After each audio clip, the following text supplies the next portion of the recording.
പ്രിയപ്പെട്ട വിദ്യാർത്ഥികളെ, ഈ വീഡിയോയിലെ ടോപ്പിക്കായിട്ട് സെലക്ട് ചെയ്തിട്ടുള്ളത് ബാങ്ക് റീകൺസിലിയേഷൻ സ്റ്റേറ്റ്മെൻറ്റ്. വളരെ പ്രധാനപ്പെട്ട ഒരു ടോപ്പിക്കാണ്. ടോപ്പിക്ക് തുടങ്ങുന്നതിന് തൊട്ട് മുമ്പായി കുറച്ച് കാര്യങ്ങൾ നിങ്ങൾ നിർബന്ധമായിട്ടും അറിഞ്ഞിരിക്കണം. ഇത് നിങ്ങൾ നോക്കുക, ഇതിലിപ്പോൾ ഒരു ചിത്രം കാണിച്ചിട്ടുണ്ട്. നമുക്ക് സുപരിചിതമായിട്ടുള്ള ഒരു ബുക്കാണ് ക്യാഷ് ബുക്ക്. അതുപോലെ തന്നെ സാധാരണ നമ്മളുടെ ജീവിതത്തിലെ മിക്കവാറും എല്ലാവരും കണ്ടിട്ടുണ്ടാവുന്ന, ഉപയോഗിച്ചിട്ടുണ്ടാവുന്ന മറ്റൊരു ബുക്കാണ് പാസ്ബുക്ക്. ഇതെന്താണെന്ന് ആദ്യം ഒന്ന് പറഞ്ഞിട്ട് നമുക്ക് ടോപ്പിക്കിലേക്ക് പോവാം. എന്താണ് ക്യാഷ് ബുക്ക്? ക്യാഷ് ബുക്ക് നമ്മൾ നേരത്തെ പഠിച്ചതാണ്. ഒരു ബിസിനസ് സ്ഥാപനത്തിലെ ക്യാഷ് ട്രാൻസാക്ഷൻസും ബാങ്ക് ട്രാൻസാക്ഷൻസും രേഖപ്പെടുത്താൻ വേണ്ടി ബിസിനസ് സ്ഥാപനങ്ങൾ പ്രിപ്പയർ ചെയ്യുന്ന ഒരു ബുക്കാണ് ക്യാഷ് ബുക്ക്. ക്യാഷ് ട്രാൻസാക്ഷൻസും ബാങ്ക് ട്രാൻസാക്ഷൻസും രേഖപ്പെടുത്തും. രണ്ടാമത്തെ ബുക്കിൻ്റെ പേര് പാസ്ബുക്ക് എന്നാണ്. ബാങ്കിൽ അക്കൗണ്ട് തുടങ്ങുന്ന ഏതൊരാൾക്കും, അത് വ്യക്തികളാവട്ടെ ബിസിനസ് സ്ഥാപനങ്ങളാവട്ടെ, ബാങ്കിൽ അക്കൗണ്ട് തുടങ്ങുന്ന ഏതൊരാൾക്കും ബാങ്ക് നൽകുന്ന ഒരു ബുക്കാണ് പാസ്ബുക്ക്. പാസ്ബുക്കിൽ എന്താണ് രേഖപ്പെടുത്തുക? ബാങ്കുമായി അക്കൗണ്ട് തുടങ്ങിയ വ്യക്തി അല്ലെങ്കിൽ അക്കൗണ്ട് തുടങ്ങിയ ബിസിനസ് സ്ഥാപനം നടത്തുന്ന ട്രാൻസാക്ഷൻസ് രേഖപ്പെടുത്തുന്ന ഒരു ബുക്കാണ് പാസ്ബുക്ക്. പാസ്ബുക്കിലെ കാര്യങ്ങൾ എഴുതുന്നതോ പ്രിൻ്റ് ചെയ്യുന്നതോ എല്ലാം ബാങ്കാണ് ചെയ്യുന്നത്. അതിൽ ബിസിനസ് സ്ഥാപനത്തിനോ വ്യക്തികൾക്കോ പാസ്ബുക്കിലൊന്നും എഴുതാൻ പറ്റില്ല. ഇപ്പോൾ രണ്ട് പുസ്തകങ്ങൾ പരിചയപ്പെട്ടു നമ്മൾ. ഇനി മനസ്സിലാക്കേണ്ടത്, ഒരു എക്സാമ്പിൾ വെച്ച് തുടങ്ങുകയാണ്. ഒരു ബിസിനസ് സ്ഥാപനം ബാങ്കിൽ അക്കൗണ്ട് തുടങ്ങി.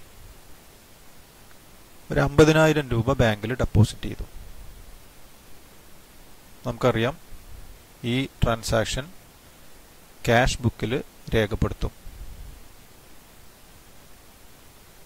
അങ്ങനെ ഈ 50,000 രൂപ ബാങ്കിൽ കിട്ടിക്കഴിഞ്ഞാൽ ബാങ്കിൻ്റെ റെക്കോർഡ്സിൽ രേഖപ്പെടുത്തും. അതിനോടുകൂടെ തന്നെ അത് പാസ്ബുക്കിലും എഴുതിത്തരും. എന്ന് പറഞ്ഞാൽ ഈ ട്രാൻസാക്ഷൻ കഴിയുന്നതോടുകൂടി ക്യാഷ് ബുക്ക് പ്രകാരം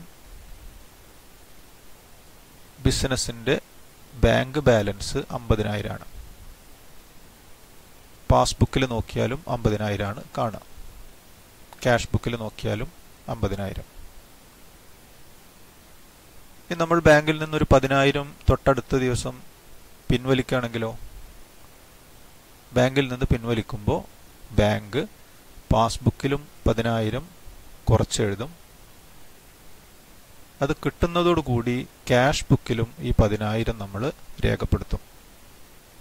ഇപ്പം ക്യാഷ് ബുക്കിൽ ബാങ്ക് കോളത്തിലുള്ള അല്ലെങ്കിൽ ബാങ്ക് ബാലൻസ് നോക്കിക്കഴിഞ്ഞാൽ 40,000 മാത്രമേ കാണുള്ളൂ. പാസ്ബുക്കിൽ 40,000 എന്ന് പറഞ്ഞാൽ രണ്ടിലും ഒരേ amount.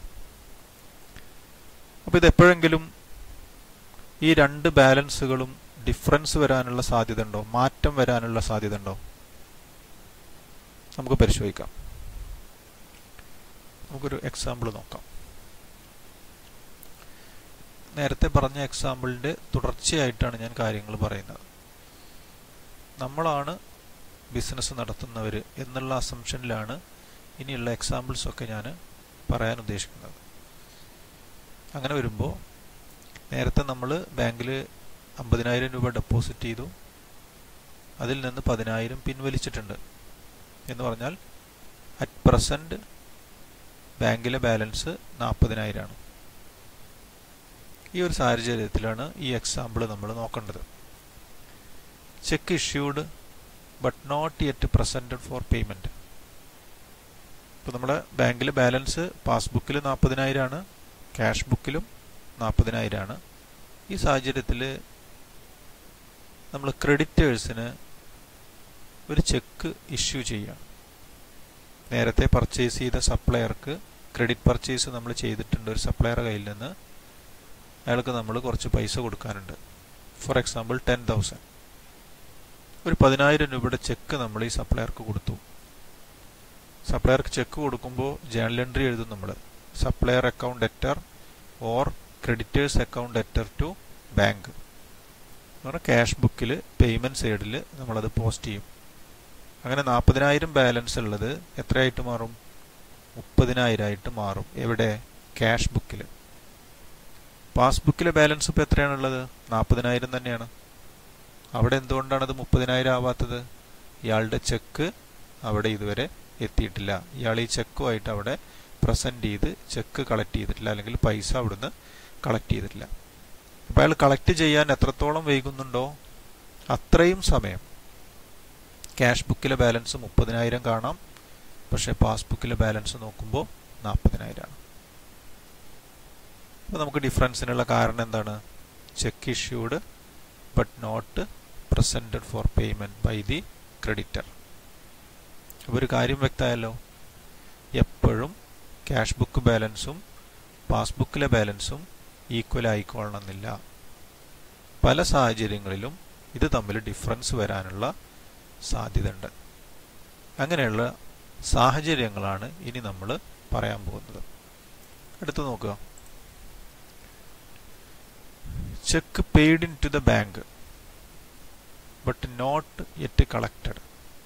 Check paid in to bank means cheque deposited in to the bank but not yet collected. Example ഞാൻ പറയാം. നമ്മൾ ബാലൻസ് 40,000 ആണെന്ന് വെച്ചോ. ക്യാഷ് ബുക്കിലെ ബാലൻസ് 40,000 ആണ്, പാസ്ബുക്കിലെ ബാലൻസും 40,000 ആണ്. ഈ സമയത്ത് ഒരു കസ്റ്റമർ നമുക്കൊരു ചെക്ക് തന്നു. 5,000 രൂപയുടെ ചെക്ക് ഒരു കസ്റ്റമർ തന്നു. അങ്ങനെ കസ്റ്റമർ തന്ന ചെക്ക് നമ്മൾ ബാങ്കിൽ ഡെപ്പോസിറ്റ് ചെയ്തു. ബാങ്കിൽ ഡെപ്പോസിറ്റ് ചെയ്യുമ്പോൾ 5,000 രൂപ ക്യാഷ് ബുക്കിൽ ഡെപ്പോസിറ്റായി നമ്മൾ എവിടെ എഴുതും? ഡെബിറ്റ് കോളത്തിൽ, ബാങ്ക് കോളത്തിൽ നമ്മൾ ഡെബിറ്റ് സൈഡിൽ എഴുതും. ബാങ്ക് ബാലൻസ് 40,000 ഉള്ളത് എത്രയായിട്ട് മാറും? 45,000 ആയിട്ട് മാറും. 45,000 ആയിട്ട് മാറും. അങ്ങനെ ഈ ചെക്ക് നമ്മൾ ബാങ്കിൽ കൊടുത്തു. ബാങ്ക് ഉടനെ പാസ്ബുക്കിൽ 5,000 കൂട്ടി എഴുതുമോ? ഇല്ല. There is A procedure. നമ്മൾ കൊടുത്ത ചെക്ക് ആ ചെക്കിൽ എഴുതിയ ആളുടെ അക്കൗണ്ടിലേക്ക് അല്ലെങ്കിൽ ആ ബാങ്കിലേക്ക് സെൻഡ് ചെയ്ത് ആ പണം കളക്ട് ചെയ്തതിന് ശേഷം മാത്രമേ ഉള്ളൂ പാസ്ബുക്കിൽ ആ 5,000 ബാങ്ക് കൂട്ടി എഴുതുള്ളൂ. അപ്പോൾ നമ്മളുടെ ബാലൻസ് എത്രയാണുള്ളത്? 40,000 കൂടി 5,000 ഡെപ്പോസിറ്റ് ചെയ്ത ചെക്കിൻ്റെ എമൗണ്ട് കൂട്ടി ബാലൻസ് 45,000 ആണ്. പക്ഷെ പാസ്ബുക്കിലെ ബാലൻസ് ആ ചെക്കിലെ പൈസ കിട്ടുന്നത് വരെ 40,000 ഉണ്ടാവുള്ളൂ. അപ്പോൾ നമ്മൾ ആ ചെക്കിൻ്റെ കളക്ഷൻ ആകുന്നത് വരെ ഈ രണ്ട് ബുക്കുകളും തമ്മിൽ കമ്പയർ ചെയ്യുമ്പോൾ 5,000 രൂപയുടെ ഡിഫറൻസ് നമുക്ക് കാണാൻ പറ്റും.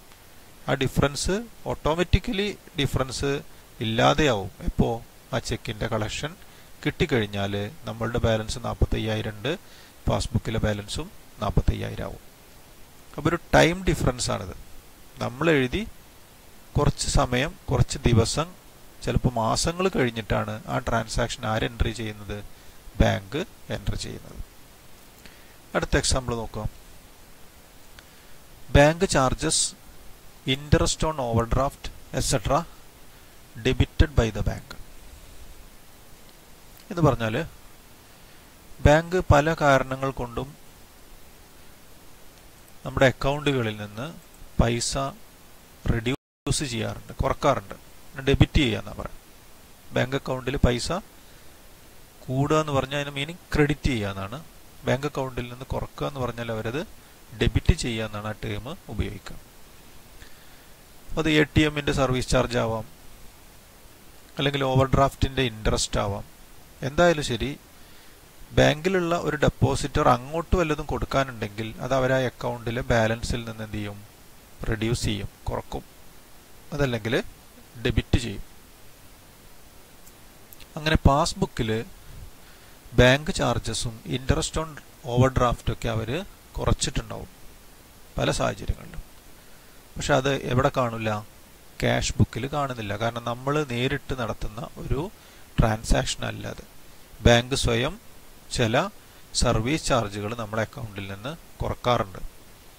അങ്ങനെ പാസ്ബുക്കിൽ നമ്മൾ നോക്കുമ്പോൾ ക്യാഷ് ബുക്കിലുള്ള ബാലൻസിനേക്കാളും കുറവാണ് കാണുക. കാരണം നമ്മൾ അന്വേഷിക്കുമ്പോഴാണ് മനസ്സിലാവുന്നത് എന്താണ്? അവർ ഓവർഡ്രാഫ്റ്റിൻ്റെ ഇൻട്രസ്റ്റ് കുറച്ചിട്ടുണ്ടാവാം, അല്ലെങ്കിൽ ATM കാർഡിൻ്റെ സർവീസ് ചാർജ് കുറച്ചതാവാം. അങ്ങനെ പല രീതിയിലുള്ള ഇൻസിഡൻ്റൽ ചാർജസും ബാങ്ക് നമ്മളെ അക്കൗണ്ടിൽ നിന്ന് റെഡ്യൂസ് ചെയ്യും. അങ്ങനെ ബാങ്ക് റെഡ്യൂസ് ചെയ്താൽ പാസ്ബുക്കിലെ ബാലൻസ് കുറവായിട്ട് കാണാം, ക്യാഷ് ബുക്കിലെ ബാലൻസ് കൂടുതലായിട്ടും. കാരണം അവർ കുറച്ച ഈ പറയുന്ന കാര്യങ്ങൾ, ഈ പറയുന്ന എമൗണ്ടുകൾ ആര് കുറച്ചിട്ടില്ല? നമ്മൾ കുറച്ചിട്ടില്ല. വേറൊരു എക്സാമ്പിൾ നോക്കാം. Amount directly deposited in the bank account by customers. Example ഇത്രയേ ഉള്ളൂ. നമ്മൾ രണ്ടാമത്തെ എക്സാമ്പിൾ പറഞ്ഞാൽ നിങ്ങൾ ഓർക്കുന്നുണ്ടാവും. നമുക്കൊരു കസ്റ്റമർ ചെക്ക് തന്നു എന്നുള്ളത്.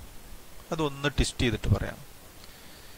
കസ്റ്റമർ നമുക്ക് ചെക്ക് തരുന്നതിന് പകരം അല്ലെങ്കിൽ ക്യാഷ് തരുന്നതിന് പകരം ആ എമൗണ്ട് നമ്മളുടെ അക്കൗണ്ടിൽ നേരിട്ട് അവർ ഡെപ്പോസിറ്റ് ചെയ്യണം.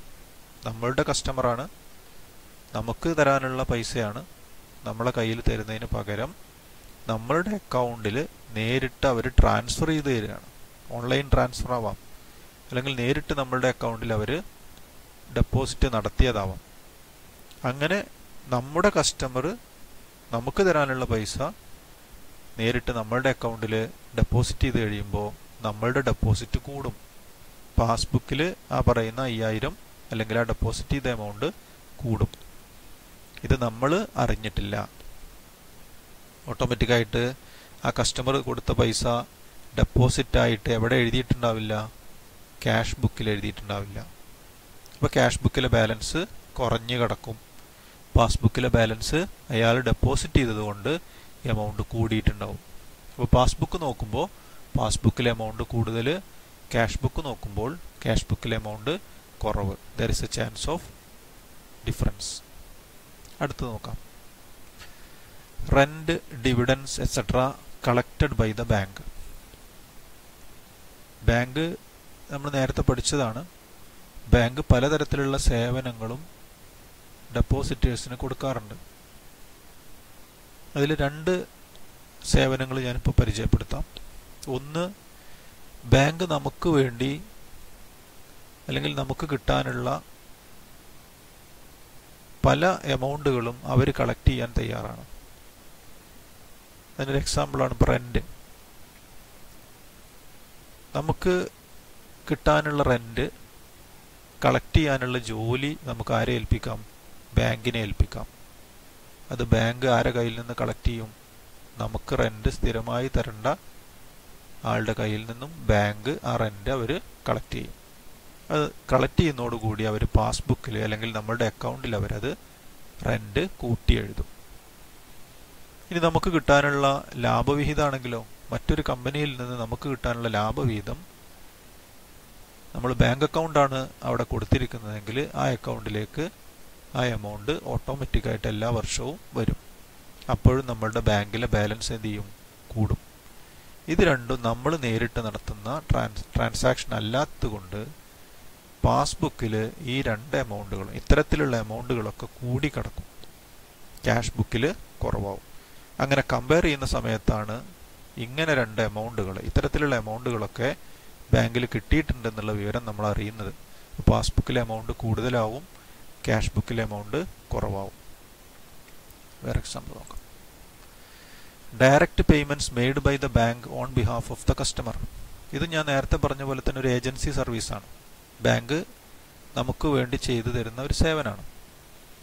ഇൻഷുറൻസ് പ്രീമിയം അടക്കുക, ടെലിഫോണിൻ്റെ ബില്ലിൻ്റെ പേയ്മെൻറ്റ്, ഇലക്ട്രിസിറ്റി ചാർജ്, ഇത്തരത്തിൽ എന്തൊക്കെ പേയ്മെൻറ്റ്, നമ്മളുടെ റെൻറ്റ്, എന്തൊക്കെ പേയ്മെൻറ്റുകൾ നമ്മൾ കൊടുക്കാനുണ്ടോ ആ ചുമതലകൾ അല്ലെങ്കിൽ ആ കാര്യങ്ങളൊക്കെ നമുക്ക് ആരെ ഏൽപ്പിക്കാൻ പറ്റും? ഒരു ബാങ്കിനെ ഏൽപ്പിക്കാൻ പറ്റും. അതിനൊരു സ്റ്റാൻഡിങ് ഇൻസ്ട്രക്ഷൻ നമ്മളവിടെ കൊടുത്താൽ മതി. അപ്പോൾ നമ്മൾ കൊടുക്കേണ്ട ഇൻഷുറൻസ് പ്രീമിയം ബാങ്ക് വർഷാവർഷങ്ങളിൽ കൃത്യസമയത്ത് അടക്കും. നമ്മൾ കൊടുക്കേണ്ട ടെലിഫോൺ ബില്ല് അല്ലെങ്കിൽ ഇലക്ട്രിസിറ്റി ചാർജ്, ഇത്തരം കാര്യങ്ങളൊക്കെ ബാങ്ക് നമുക്ക് വേണ്ടിയിട്ട് പേയ്മെൻറ്റ് നടത്തും. അങ്ങനെ പേയ്മെൻറ്റ് നടത്തുമ്പോൾ അവർ നമ്മുടെ അക്കൗണ്ടിൽ നിന്ന് അത്രയും പൈസ എന്ത് ചെയ്യും? കുറക്കും. എന്ന് പറഞ്ഞാൽ പാസ്ബുക്കിൽ പൈസ കുറയും. നമ്മൾ നേരിട്ടല്ല ഈ ട്രാൻസാക്ഷൻ ഒന്നും നടത്തുന്നത്. അതുകൊണ്ട് തന്നെ ക്യാഷ് ബുക്കിൽ നമ്മൾ തൽക്കാലം അത് കുറച്ചിട്ടില്ല. പാസ്ബുക്ക് വരുമ്പോൾ പാസ്ബുക്കിലെ ബാലൻസ് കുറഞ്ഞു കാണാം. പാസ്ബുക്ക് ബാലൻസ് കുറഞ്ഞു കാണാം, ക്യാഷ് ബുക്കിലെ ബാലൻസ് കൂടുതലാവും. കാരണം അവർ നമുക്ക് വേണ്ടി പല പേയ്മെൻറ്റുകളും നടത്തിയിട്ടുണ്ട്. അപ്പോൾ ഡിഫറൻസ് കാണാൻ പറ്റും. വേറൊന്ന് നോക്കാം. Interest credited by the bank. Bank സാധാരണ ഇനി കറണ്ട് അക്കൗണ്ട് ആണെങ്കിലും സേവിങ്സ് ബാങ്ക് അക്കൗണ്ട് ആണെങ്കിലും ഒക്കെ ചെറിയൊരു ഇൻട്രസ്റ്റ് ഉണ്ടെങ്കിൽ, ഇഫ് എനി ഇൻട്രസ്റ്റ് ഉണ്ടാവാം, ഇൻട്രസ്റ്റ് ഇല്ലാതിരിക്കാം. ഇനി ഇൻട്രസ്റ്റ് ഉള്ള ഒരു അക്കൗണ്ട് ആണെങ്കിൽ 2 മാസം 3 മാസം 6 മാസമൊക്കെ കൂടുമ്പോൾ നമ്മളുടെ ഡെപ്പോസിറ്റ് നോക്കി അവർ നമ്മളുടെ അക്കൗണ്ടിൽ ഒരു ഇൻട്രസ്റ്റ് കൂട്ടി എഴുതും. നമ്മളുടെ ഡെപ്പോസിറ്റിന് ബാങ്ക് നമുക്ക് തരുന്ന ഒരു ആനുകൂല്യമാണ് അല്ലെങ്കിൽ ഒരു റവന്യൂ ആണ് നമ്മളുടെ. ആ ഇൻട്രസ്റ്റ് അവർ അക്കൗണ്ടിൽ കൂട്ടി എഴുതും.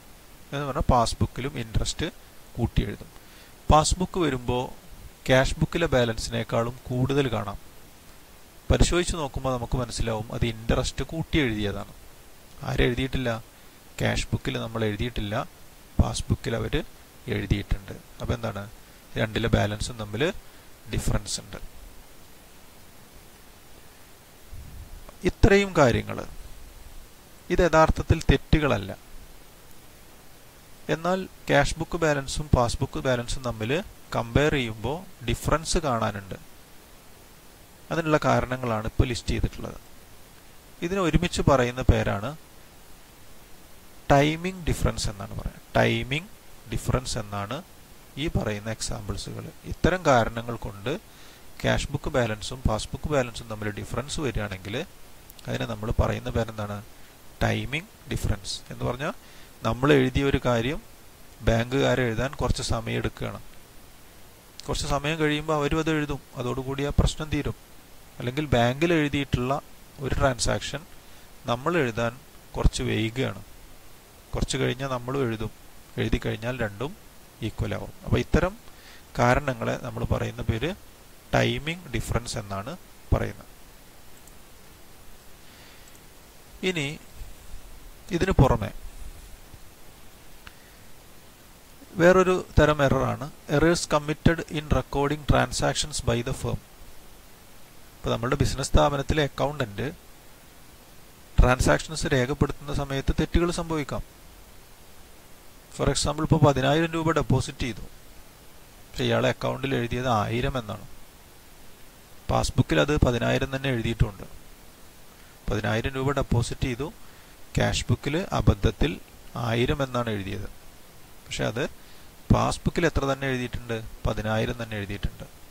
ഇപ്പോൾ പാസ്ബുക്കിലെ ബാലൻസ് 10,000 കൂടി, ക്യാഷ് ബുക്കിലെ ബാലൻസോ 1000 കൂടിയിട്ടുള്ളൂ.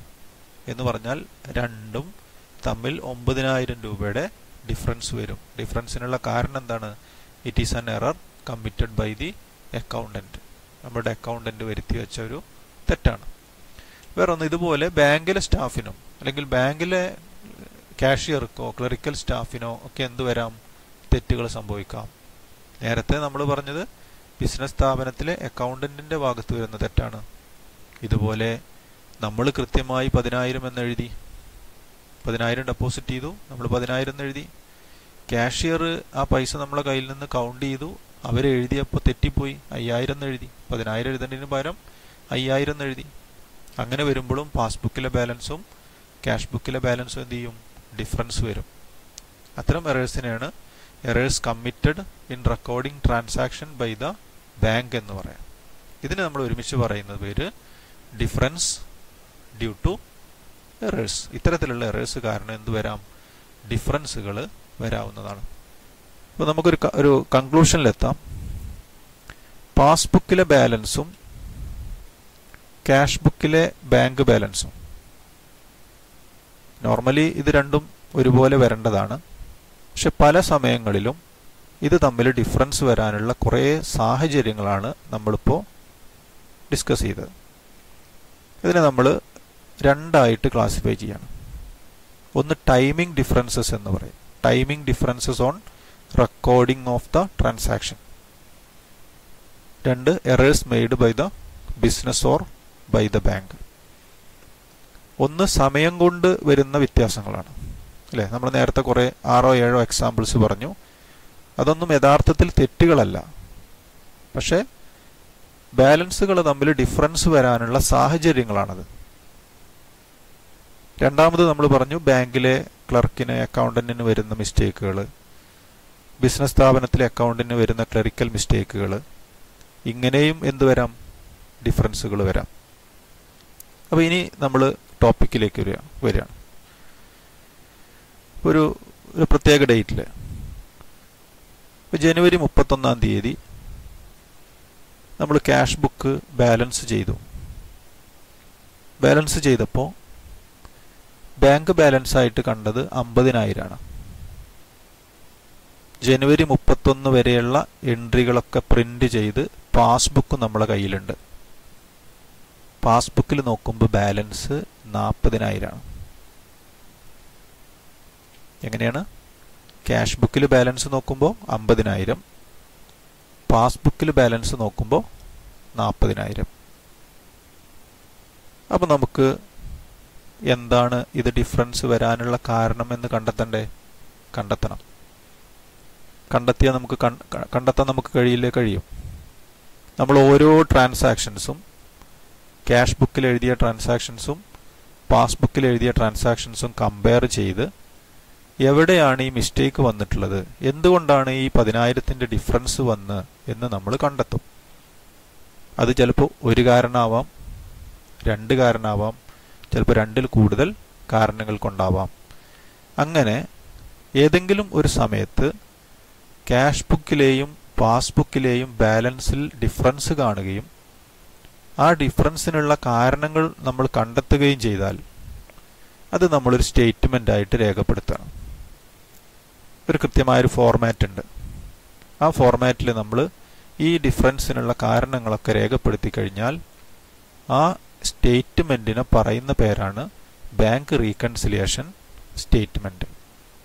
Bank reconciliation statement is a statement prepared to find out the causes of differences between cash book balance and passbook balance. Cash ബുക്കിലെ ബാലൻസും പാസ്ബുക്കിലെ ബാലൻസും തമ്മിൽ കമ്പയർ ചെയ്ത് നോക്കുമ്പോൾ അവിടെ എന്തെങ്കിലും ഡിഫറൻസുകൾ കണ്ടു കഴിഞ്ഞാൽ ആ ഡിഫറൻസുകൾക്കുള്ള കാരണം എന്തൊക്കെയാണെന്ന് കണ്ടെത്തി അത് രേഖപ്പെടുത്തുന്ന സ്റ്റേറ്റ്മെന്റിനെ പറയുന്ന പേരാണ് ബാങ്ക് റീകൺസിലിയേഷൻ സ്റ്റേറ്റ്മെന്റ്.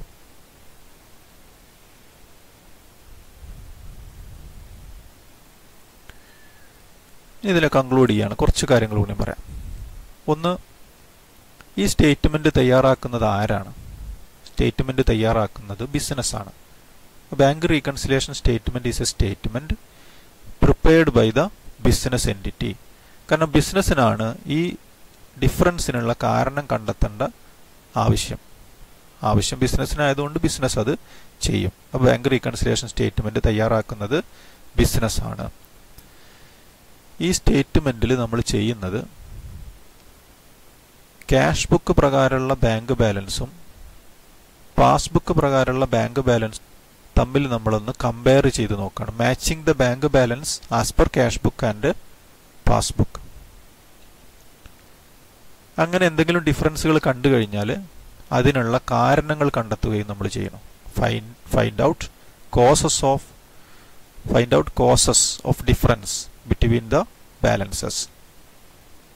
Then പ്രത്യേകമായിട്ട് ശ്രദ്ധിക്കേണ്ട ഒരു കാര്യം, bank reconciliation statement is not part of accounting process.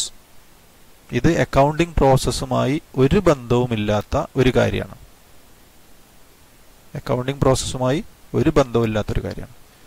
അപ്പോൾ നമ്മൾ ഓർക്കേണ്ടത് ബാങ്ക്